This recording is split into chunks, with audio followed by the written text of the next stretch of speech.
Hello friends, मैं हूं शबनम और आपका मेरे चैनल ज़क ज़ायका में इस्तकबाल है।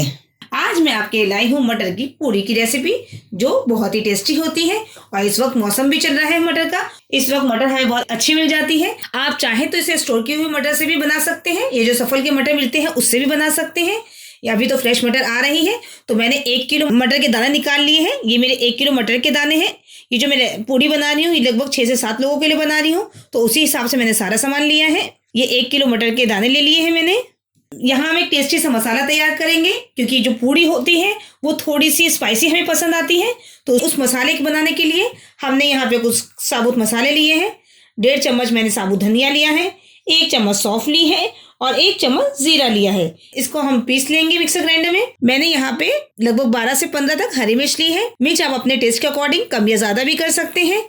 आप इसकी जगह लाल मिर्च का भी यूज कर सकते हैं, या थोड़ी सी लाल मिर्च और थोड़ी सी हरी मिर्च का भी इस्तेमाल कर सकते हैं। चलिए, अब हमें इसको बिना उबाले थोड़ा सा दरदरा पीसना है। यहाँ मैंने मिक्सर ग्राइंडर का जार ले लिया है। सबसे पहले मैं इसमें मिर्ची डाल देती हूँ अपनी, और ये साबुत मसाले डाल देते हैं। अब इसमें मटर डाल देती हूँ। मटर का हमें बिल्कुल पेस्ट नहीं बनाना है, थोड़ा सा कुछ मटर खड़ी रहेगी, कुछ मटर दरदरी पीसी हुई होगी, उसी से इसका असली टेस्ट आता है।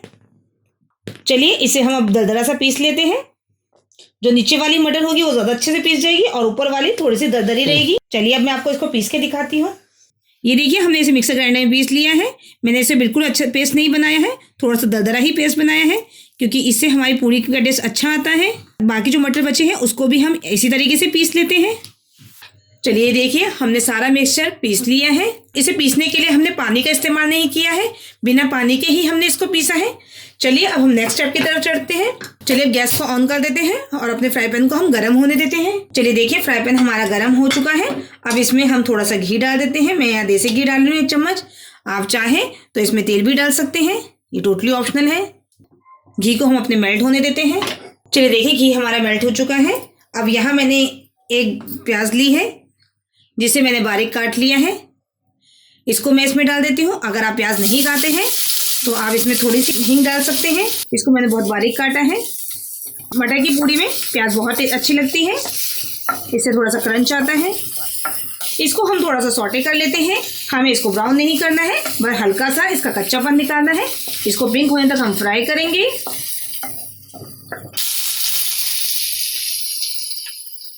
अगर आपने हमारे चैनल को सब्सक्राइब नहीं किया है, हमारे चैनल को सब्सक्राइब कीजिए और हमारी आने वाली नई वीडियो की नोटिफिकेशन के लिए बेल आइकन को प्रेस करना नहीं भूलिएगा। ये देखिए, प्याज हमारी थोड़ी सी फ्राई हो चुकी है। अब इसमें हमने जो मिक्सर ग्राइंडर में पीसा था मटर और मसाले में मिक्स करके, वो हम इसको इसमें डाल देते हैं और इसको अच्छे से भूनना है हमें, ताकि इसका पानी सारा खुश्क हो जाए और हमारी पूरी बिल्कुल भी ना फटे। भूनने से क्या होगा कि इसका टेस्ट भी इनहेंस होगा और हमारा मटर का जो कच्चापन है वो भी खत्म हो जाएगा।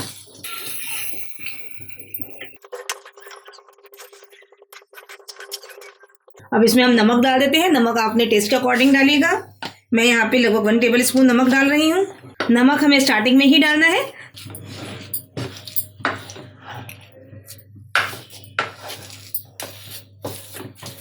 इसे हमें हाई फ्लेम पे लगभग 7 से 8 मिनट तक भूनना है। यहाँ मैंने 1 इंच का टुकड़ा अदरक का ले लिया है, जिसे मैंने ग्रेट कर लिया है, वो भी इसमें डाल देती हूँ। आप चाहें तो पिसा हुआ अदरक का पेस्ट भी डाल सकते हैं। इसे भी अच्छे से मिक्स कर देते हैं। 5 मिनट हो चुके हैं। ये मैं हाई फ्लेम पे भून रही हूँ।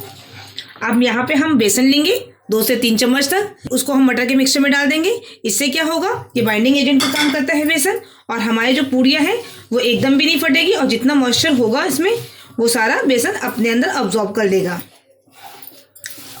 और बेसन की वजह से हमारी स्टफिंग बहुत अच्छी बनेगी और हमारी पूरियाँ बिल्कुल भी नहीं फटेगी।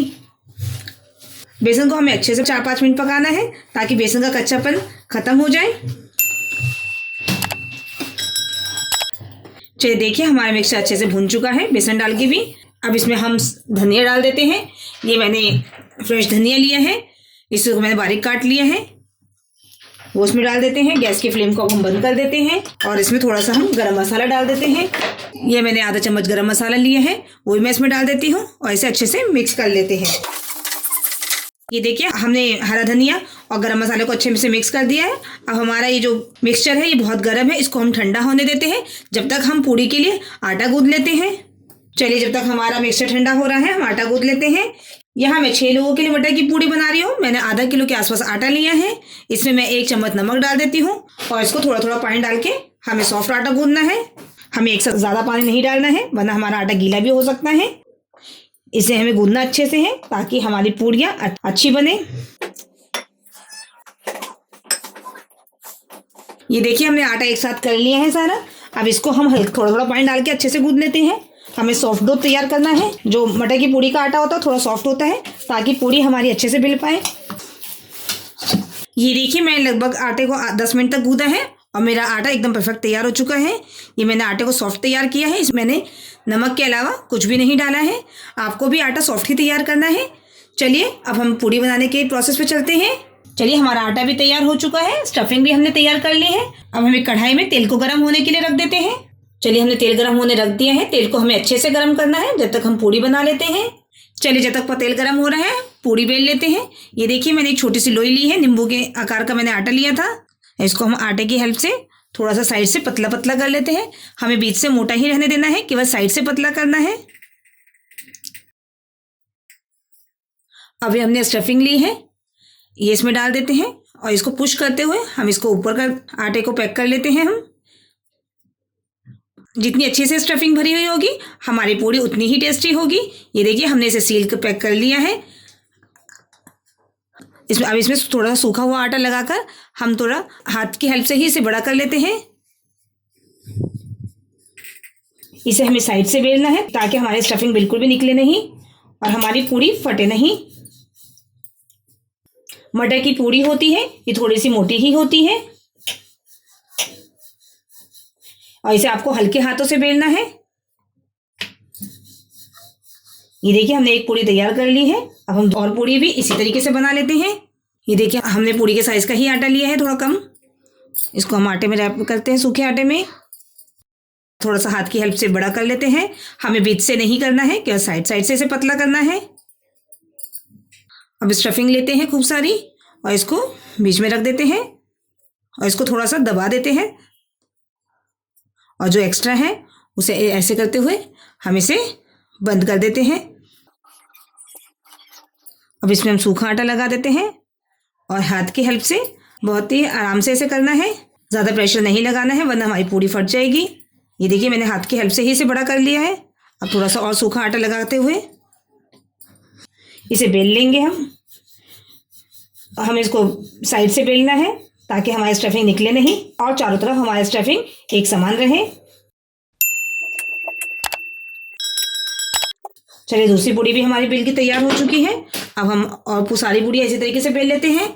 ये देखिए हमारा तेल अच्छे से गर्म हो चुका है। जब तक हमने पूड़ी भी कुछ अपनी तल के रख दी है। अब इसको हम एक एक पूड़ी करके इसमें डाल देते हैं। पूड़ी तलते हुए या जो हम मटर की पूड़ी बना रहे हैं इसे तलते हुए इस बात का ध्यान रखना है कि तेल हमारा बहुत अच्छे से गर्म होना चाहिए, तभी हमारी पूड़ी अच्छे से फूली फूली बनेगी। अगर तेल हमारा गर्म नहीं होगा तो पूड़ी हमारी फूलेगी नहीं। ये देखिए पूड़ी हमारी कितनी अच्छे से फूल चुकी है माशाल्लाह अल्हम्दुलिल्लाह। अब हम इसको हमने देखिए दोनों साइड से अच्छे से क्रिस्प ब्राउन हो चुकी हैं। इसको हम निकाल लेते हैं। इसी तरीके से हम सारी पूड़ी अपनी तल लेंगे। चलिए हम दूसरी पूड़ी भी तल लेते हैं इसी तरीके से।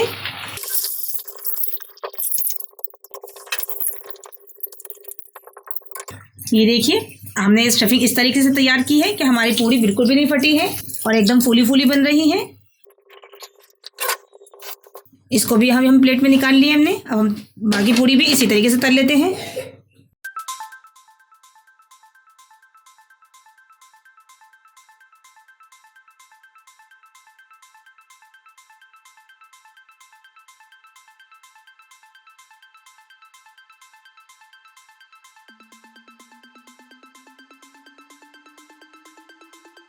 चलिए हमने सारी पूड़ी अपनी तैयार कर ली है। अब मैं इसको आपको सर्व करके दिखाती हूँ। देखिए सारी पूड़ी ही हमारी फूली है और हमारी कोई भी पूड़ी फटी नहीं है बिल्कुल भी। फटने से क्या होता है इसके अंदर का मिक्सचर तो निकलता ही निकलता है और हमारा तेल भी खराब हो जाता है। ये देखिए कितनी जल्दी हमारी झटपट मटर की पूड़ी एकदम तैयार हो गई है, जिसे जो बहुत ही टेस्टी बनी है। इसे मैंने सर्व किया है चटनी के साथ और अचार के साथ। ये मेरा होममेड अचार है। गाजर का, मूली का और गोभी का। आप एक बार मेरी रेसिपी को फॉलो करेंगे तो इंशाल्लाह आपको बहुत पसंद आएगी। चलिए मैं इसको आपको तोड़ के दिखाती हूँ कि ये अंदर से भी कितनी अच्छी बनी है और सारा मिक्सचर चारों तरफ है। ऐसा नहीं है कि मिक्सचर मैंने कम डाला है, मैंने मिक्सचर बहुत सारा डाला है। ये देखिए, ये जो मिक्सचर है चारों तरफ फैला हुआ है और पूरा अच्छे से फिल्ड है, ताकि हमें मटर की पूड़ी में मटर का टेस्ट अच्छे से आए। चलिए मेरी रेसिपी को फॉलो कीजिए और अगर आपको मेरी रेसिपी पसंद आई हो तो आप मेरी वीडियो को लाइक कीजिए, मेरे चैनल को सब्सक्राइब कीजिए और आने वाली नई वीडियो की नोटिफिकेशन के लिए बेल आइकन को प्रेस करना ना भूलें। आप कमेंट सेक्शन में हमें ज़रूर बताइएगा कि आपको मेरी रेसिपी कैसी लगी और आप जब इसे ट्राई कीजिएगा तब भी अपने कमेंट ज़रूर मेंशन किया कीजिए। आपके जो कमेंट्स होते हैं वो आपका प्यार होता है, मेरे लिए एक मोटिवेशन होता है। चलिए जल्द ही मिलते हैं नेक्स्ट रेसिपी के साथ, तब तक के लिए अल्लाह हाफिज।